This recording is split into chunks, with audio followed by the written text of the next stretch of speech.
I nderuar kryetari i Kuvendit, i nderuar kryeministër, të nderuar kolegë deputet, të nderuar qytetar të Republikës Kosovës.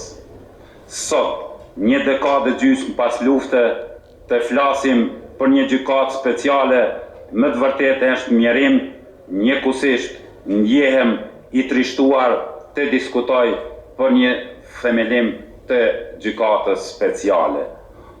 Por, akoma me i trishtuar dhe i pa shpresë, ndjehem teksa shoh thirrjet për t'i thënë po krijimit të një gjykate speciale, e cila është rasti sui generis për gjitha vendet demokratike të botës.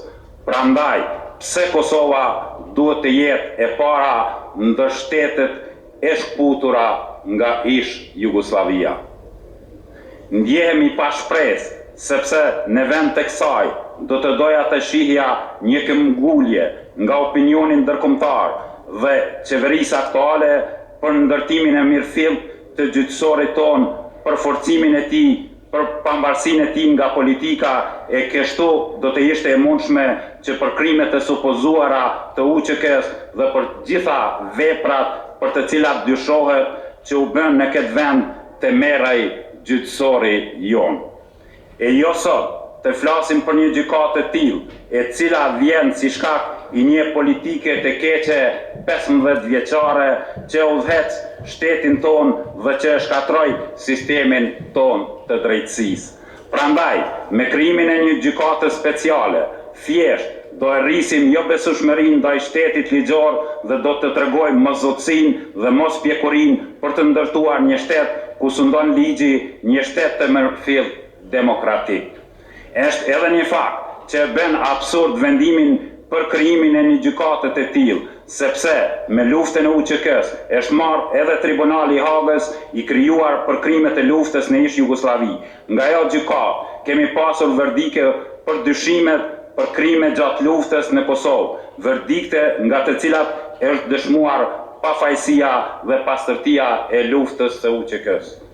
Në luftën e UÇK-s dhe me monitorimin e drejtësisë në Kosovë janë marrë edhe UNMIK-u e ULEX-i, të cilët kanë pasur kompetenca të plota për këto çështje. Vau, a duhet tani të kthehem prapë në kohën e UNMIK-ut dhe të humbim mbetësinë e shtetit tonë dhe mbetësinë e drejtësisë. Por, nëse këto dy misione kanë dështuar në mungesë të prova që të argumentonin me fakte për krimet e UÇK-s, atëherë pse duhet të krijohet një trup e tretë, pse duhet të krijohet një gjykatë speciale e cila vetëm do të zhvlerësoj akoma më shumë sistemin e drejtësisë së vendit tonë, do të prish imazhin e Kosovës dhe do të paraqes pasigurinë për vetë shtetin tonë. Edhe një përgjigje e kom për zavend kryeministrin Kujtim Shala. E tha që ka qenë pjesë e diskutimit të Aleanca. Qartë e tha zoti Haradinaj që ne kemi qenë pjesë e letër shkembimit dhe për ata është votuar në këtë kuvend. E jo që të votojmë sot për marrjen e mbetësisë së segmentit kryesor të shtetit që quhet drejtësi. Prandaj, fajt do i mbetet koalicionit qeverisës dhe për këtë do të vije koha një ditë që do të turproheni para qytetarëve për vendimin që do ta merrni. Faleminderit.